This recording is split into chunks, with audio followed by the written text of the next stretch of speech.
Hello everyone, Simon Bard here, or you can call me Silly. And now we come to the end of Teen Titans Go month, where we review of the show's first theatrical movie. And it's one that got me into watching the show and became my introduction to it. Teen Titans Go to the movies. When a villain known as Balloon Man begins robbing the banks and jewelry stores of Jump City, the Teen Titans arrive to stop him, only soon to sing a song about who they are when Balloon Man doesn't know who they are. But the Justice League stopped Balloon Man during his crime, and the Titans claim that their song finished him. Yet the Justice League state the problems the Titans have, yet the Titans don't consider them to be problems, and the League left to attend Batman's newest movie premiere. The Titans do the same, but they aren't invited, only for them to sneak into the theater anyway. And as trailers for upcoming movies play, Robin gets excited but disappointed when no movie about him is getting made. So the Titans decide to help Robin get an arch-nemesis as a way of getting his own movie, and may have found one with Slade, who's been stealing a crystal for his own benefit. Yet he tricks the Titans and makes his escape. But soon the Titans decide to go to Hollywood, namely Warner Brothers, to get superhero filmmaker Jade Wilson to make a Robin movie, to which he decides to make a Teen Titans movie until eventually a truth is revealed and of what happened about Slade and the crystal. Ever since the movie came out, I've been getting some merchandise even before seeing the show. Like these comics, these figurines, the DVDs, and the movie's poster, which I still have up for almost 2 years. But since I've seen the show and grown to like it enough to be a fan, I now see the movie as, still, a fun ride and almost being better than the show, which I would apply to other animated films based on popular TV series. Yet looking back, there are some stuff in it that might not hold up as much as before. Back when I first saw the movie, I liked it enough to see 7 times in theaters. Yet the more I watched it, the more some of the jokes became hit and miss. I mean, the first biggest laugh I got from it was seeing Balloon Man get stuck between the buildings, and it was a good one that lasted around the 4th or 5th viewing, and now, with having gotten so used to it, the moment is no longer funny. Yet there's some moments that get me so much the first time that it becomes a back and forth of laughing and not laughing, like Robin's dream parodying The Lion King, in which Batman shows Robin to the superheroes like Rafiki showing Simba, and the many elements from the music, look, and shots make it a fun parody. And then there's moments that still get laughs out of me, like the Atom getting accidentally crushed by Robin.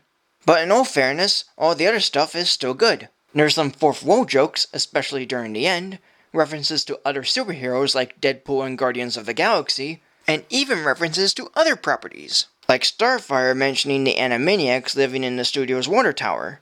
The Back to the Future music plays when the time cycles come up, even the song Back in Time being played during 2 time travel montages. And seeing all the DC characters in one movie, including the most obscure ones like the Challengers of the Unknown and Detective Chimp. And it's also fun to see them discuss their movies, especially Green Lantern talking of his movie, even though that has Hal Jordan and not Jon Stewart. Though while having Hawkman actually act like a hawk is kind of fun in its own way, it also seems interesting that a few of them were given voices, because in the show they never talked or barely make a full-on appearance. However, the most unique and geekiest of the film is having Nicolas Cage voicing Superman. Why is that? Because back in the 90s, he was going to play Superman and Clark Kent in a movie called Superman Lives, having Tim Burton as the director and Kevin Smith as one of the screenwriters.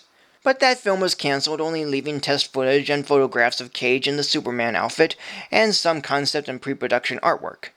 Yet having Cage voicing Superman in this movie is certainly a welcome addition, and finally giving him a chance to play the character, even if it's not what people expected. Plus the songs are good, memorable, and even catchy from time to time. Since the show already has songs in many episodes, it makes sense for the movie to be almost a musical, and it really works. But there is one thing that surprised me, and it's this. For a movie based on a show that many hate, it seems as though critics and audiences like this movie, as it originally had a Rotten Tomatoes score of 100%, which is now down to 91%, but the DVD was given a certified fresh sticker, which I happen to keep. And this had got me into thinking, especially now with me having watched the series, why is this movie liked more than the show? Well, maybe because the story is more relatable and consistent. The show goes all over the place and every episode is different, but it's more catering to be an over-the-top superhero cartoon with little to no consequences, which is pretty fun and enjoyable to my liking. Yet with the movie, it looks as if the people making it knew it had to be different from the show, not with just the way it looks, but with telling a story that goes from A to B without going too crazy or inconsistent, and staying grounded with a moral that's simple and a story that's also simple, which had already been explored in earlier episodes of the show, but not to a big extent like this. Though there are occasions of repeating, like the Titans fighting Slade a second time, and the whole sequence of the Titans going back in time to stop the superhero origin seemed pointless, but at the same time they didn't know the outcome of it. Plus, Raven's suggestion of killing the supers is so out of character that it kinda fits and is funny. Yet there are subtle clues sprinkled around hinting that, well, spoilers, Jade Wilson is really Slade in disguise. He has powers of mind manipulation to not only trick the Titans, but also the superheroes to give them movie deals, as he goes to the cities they protected to steal equipment for his doomsday device. Now, brainwash everyone to do his bidding by watching Robin's movie that's directly connected to every screen in the world. And it's also kind of a comic reference and slightly inaccurate, as in the comics, Slade is really Deathstroke, and Slade Wilson is the supervillain's real name. Still, I can't blame the makers for that, as both the show and movie make small mention or nods to the superheroes' real names. Yet the one part that got everyone behind, then got disappointed, was a mid-credit scene in which the original Teen Titans make a cameo, and after the credits, in theatrical release, it says to be continued on Cartoon Network.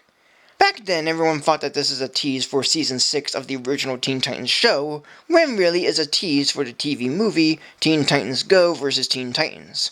Correction, it was a tease for Season 6 of the original Teen Titans show, but that was cancelled in favor of the Teen Titans Go vs. Teen Titans movie. But I myself wasn't on that hype train as I didn't grow up with the original show, and seeing how Teen Titans Go got a 6th season and not the former, I get the disappointment. But for being in this movie is a nice surprise. And a surprise that the actor voicing Slade is also one of the movie's producers. And the actors who voiced the characters did a pretty good job. Greg Cipes voices Beast Boy, Scott Menville voices Robin, Carrie Payton voices Cyborg, Tara Strong voices Raven, Hayden Walsh voices Starfire, Will Arnett voices Slade, Christian Bell voices Jade Wilson, Eric Bauza voices Aquaman and Stan Lee's assistant, Michael Bolton voices Tiger, Nicolas Cage voices Superman, Greg Davies voices Balloon Man, Halsey voices Wonder Woman, Lil Yachty voices Green Lantern, Tom Kenny voices Machine Voice, Jimmy Kimmel voices Batman, Will Wheaton voices Flash, David Kaye voices Trailer Voice, John DiMaggio voices Guard, Phil Morris voices Red Carpet Announcer, Vanessa Marshall voices Volt Voice, Patton Oswalt voices Adam, Fred Tatasciore voices Jor-El, James Arnold Taylor voices Fake Slade actor, Meredith Salinger voices Supergirl, Alexander Polinsky voices Control Freak, and Stan Lee voices himself. As a whole, this movie is still fun. The characters are good, the story is nice, the animation is fun, and the songs are, to put lightly, upbeat.